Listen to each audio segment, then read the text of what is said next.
بسم اللہ الرحمن الرحیم۔ آج کی ویڈیو میں ہم آپ کو امام جعفر صادق علیہ السلام کے بارے میں بتائیں گے اور امام جعفر صادق علیہ السلام کی وہ نیاز جسے ہم کنڈوں کے نام سے جانتے ہیں، اس نیاز کے بارے میں بھی آپ کو بتائیں گے، اور آپ کو اس ویڈیو میں یہ بھی بتائیں گے کہ نیاز کا سلسلہ کب اور کہاں سے شروع کیا گیا۔ کچھ لوگوں کے دماغ میں یہ بات آتی ہے شاید اس دن امام جعفر صادق علیہ السلام کی ولادت ہوئی ہوگی یا امام جعفر صادق علیہ السلام کی شہادت ہوئی ہوگی، اس لیے تمام گھروں میں کنڈوں کی نیاز، جسے نیاز امام جعفر صادق علیہ السلام بھی کہا جاتا ہے، جوش و خروش سے منائی جاتی ہے۔ اور کچھ علماء اکرام کا کہنا ہے کہ یہ کچھ صحابہ اکرام کی ضد میں آ کر یہ نیاز دلائی جاتی ہے۔ ویڈیو کو آخر تک ضرور دیکھیے گا تاکہ آپ کے علم میں اضافہ ہو سکے اور آپ حقیقت سے آگاہی حاصل کر سکیں۔ ویڈیو کو شروع کرنے سے پہلے آپ سب سے درخواست ہے ہمارے چینل کو سبسکرائب کریں اور ویڈیو کو لائک کریں۔ آپ کا چینل کو سبسکرائب کرنا اور ویڈیو کو لائک کرنا ہمارا حوصلہ افزائی کرتا ہے۔ نیاز امام جعفر صادق علیہ السلام عرف کنڈے بہت زیادہ جوش و خروش سے منائے جاتے ہیں، لیکن یہ سلسلہ آہستہ آہستہ کم ہوتا جا رہا ہے، کچھ تو مہنگائی کی وجہ سے اور کچھ علماء اکرام کے فتووں کی وجہ سے یہ سلسلہ آہستہ آہستہ دن بہ دن کم ہوتا جا رہا ہے، لیکن آج بھی امام جعفر صادق علیہ السلام کو چاہنے والے، ان سے مودت کرنے والے آج بھی کنڈوں کی نیاز امام جعفر صادق علیہ السلام ضرور دلواتے ہیں۔ یہ نیاز 22 رجب صبح فجر کے بعد امام جعفر صادق علیہ السلام سے منسوب ہر گھروں میں دلائی جاتی ہے جو امام جعفر صادق علیہ السلام کے چاہنے والے ہیں۔ سب سے پہلے ہم اس ویڈیو میں امام جعفر صادق علیہ السلام کا تعارف بیان کریں گے۔ آخر امام جعفر صادق علیہ السلام کون تھے؟ امام جعفر صادق علیہ السلام امام باقر علیہ السلام کے بیٹے تھے، اور امام باقر علیہ السلام امام زین العابدین علیہ السلام کے بیٹے تھے، اور امام زین العابدین علیہ السلام امام حسین کے بیٹے تھے، اور امام حسین علیہ السلام جیسا کہ آپ سب کو معلوم ہے کہ مولا علی مشکل کشا کے بیٹے ہیں۔ بہت سے مورخ کا یہ کہنا ہے کہ رسول اللہ صلی اللہ علیہ وسلم علم کا شہر ہیں اور علی اس کا در ہیں۔ اگر مولا علی مشکل کشا کے بعد سب سے زیادہ کوئی علم کا در ہے یا علم مولا علی کے بعد سب سے زیادہ کسی کے پاس ہے تو وہ امام جعفر صادق علیہ السلام ہے۔ اسی لیے ہی امام ابو حنیفہ رحمۃ اللہ علیہ نے یہ بھی فرمایا کہ اگر میں 2 سال امام جعفر صادق علیہ السلام کی خدمت میں حاضر نہ ہوتا، امام جعفر صادق علیہ السلام سے علم حاصل نہ کرتا تو میں شاید جاہلیت کی موت مرتا۔ علماء اکرام کی یہاں پر متفقہ رائے ہے کہ امام جعفر صادق علیہ السلام کو جو اللہ تعالیٰ نے علم عطا فرمایا تھا وہ مولا علی مشکل کشا کے بعد کسی کو نہ عطا فرمایا۔ آپ قرآن کے مفسر تھے۔ قرآن چونکہ آپ کے نانا رسول اللہ صلی اللہ علیہ وسلم پر نازل ہوا تھا، اس لیے آپ قرآن کی زبر زیر اور ہر حکمت کو اچھی طرح سمجھتے اور جانتے تھے۔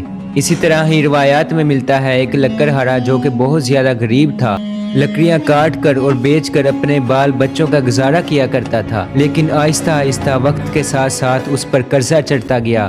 وہ اس قدر غریب ہو چکا تھا کہ اب لکڑیاں بیچ کر بھی اس کا گزارا نہیں ہوتا تھا۔ اس نے سوچا میں کسی اور شہر جا کر روزی تلاش کروں گا اور اپنے بیوی بچوں کو وہاں سے پیسے بھیجا کروں گا۔ اس نے ایک دن ایسا ہی کیا، وہ دوسری شہر کی طرف روانہ ہو گیا۔ پیچھے سے اس کی بیوی نے سوچا کیوں نہ میں بھی کسی کے ہاں ملازمت کر لیتی ہوں تاکہ میرے بچے اچھی پرورش پائیں۔ لکڑہارے کی بیوی کو بھی بادشاہ کے ہاں نوکری مل گئی۔ لکڑہارے کی بیوی بادشاہ کی نوکرانی بن کر وہاں پر رہنے لگی اور بادشاہ کے گھر کے برتن دھویا کرتی تھی۔ ایک دن خواب میں دیکھا کہ امام جعفر صادق علیہ السلام اپنے چند ساتھیوں کے ساتھ بیٹھے ہیں اور کنڈوں میں یعنی جو لکڑی کی پرات ہوا کرتی تھی اس میں امام جعفر صادق علیہ السلام نے کھیر رکھی ہوئی ہے اور اپنے ساتھیوں کو بلا کر کھلا رہے ہیں اور یہ فرما رہے ہیں کوئی بھی یہ نیاز دلائے گا، ہمارے نام سے منسوب کرے گا اور اللہ کے ہاں دعا کرے گا تو اللہ تعالیٰ اس کی دعا قبول فرمائیں گے۔ جیسے ہی صبح ہوتی ہے لکڑہارے کی بیوی نے ویسے ہی ختم دلایا، اور جو لکڑہارا دوسرے شہر گیا ہوا تھا وہاں لکڑیاں کاٹ رہا تھا، اچانک اس نے ایک درخت کو کاٹا، اس کے نیچے سے اسے بہت زیادہ سونا ملا۔ وہ سونے کو دیکھ کر بہت زیادہ خوش اور حیران ہو گیا۔ وہ سونا لے کر اپنے شہر واپس آ گیا۔ اس نے بہت زیادہ اچھا اور خوبصورت بہت بڑا محل بنایا۔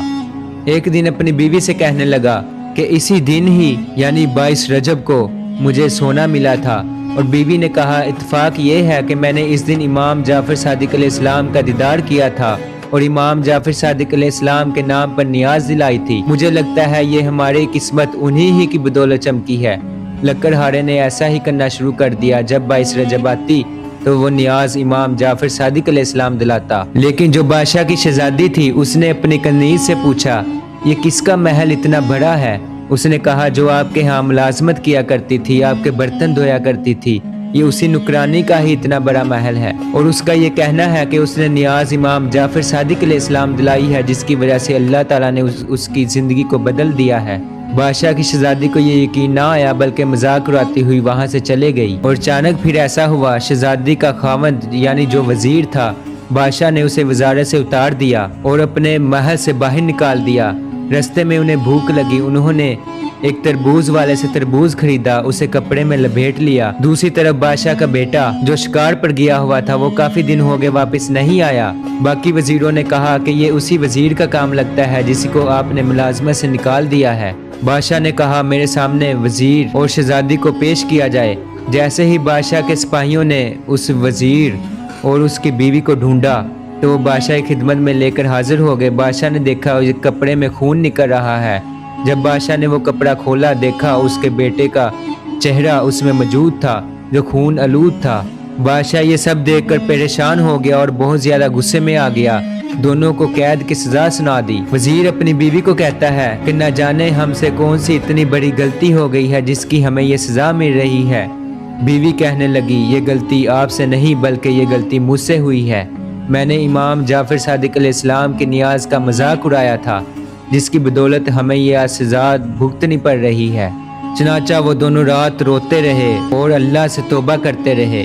جیسے ہی صبح ہوتی ہے، بادشاہ کا وہ شہزادہ جو شکار پہ گیا تھا وہ واپس آ جاتا ہے۔ بادشاہ یہ سب دیکھ کر حیران اور پریشان ہو جاتا ہے کہ آخر میں نے کپڑے میں جو چہرہ دیکھا تھا وہ کس کا تھا۔ بادشاہ نے اسی وقت سپاہیوں کو آرڈر دیا، حکم دیا کہ جاؤ اس وزیر اور شہزادی کو میری خدمت میں حاضر کرو۔ جیسے ہی وہ بادشاہ کی خدمت میں حاضر ہوتے ہیں، بادشاہ ان سے تمام ماجرا دریافت کرتا ہے، آخر اس میں کیا راز پوشیدہ ہے۔ وہ بادشاہ کی خدمت میں تمام معاملات پیش کرتے ہیں کہ امام جعفر صادق علیہ السلام کی نیاز کا مذاق اڑانے کی وجہ سے ہمیں یہ سزا ملی ہے۔ بادشاہ نے جب یہ دیکھا تو بادشاہ نے اپنی پوری سلطنت میں اعلان کر دیا کہ اب سے ہر سال میری سلطنت میں نیاز امام جعفر صادق علیہ السلام 22 رجب کو دلائی جائے گی۔ امید کرتے ہیں آپ کو ہماری ویڈیو اچھی لگی ہوگی۔ ہمارے چینل کو سبسکرائب کریں اور ویڈیو کو لائک کریں۔ شکریہ۔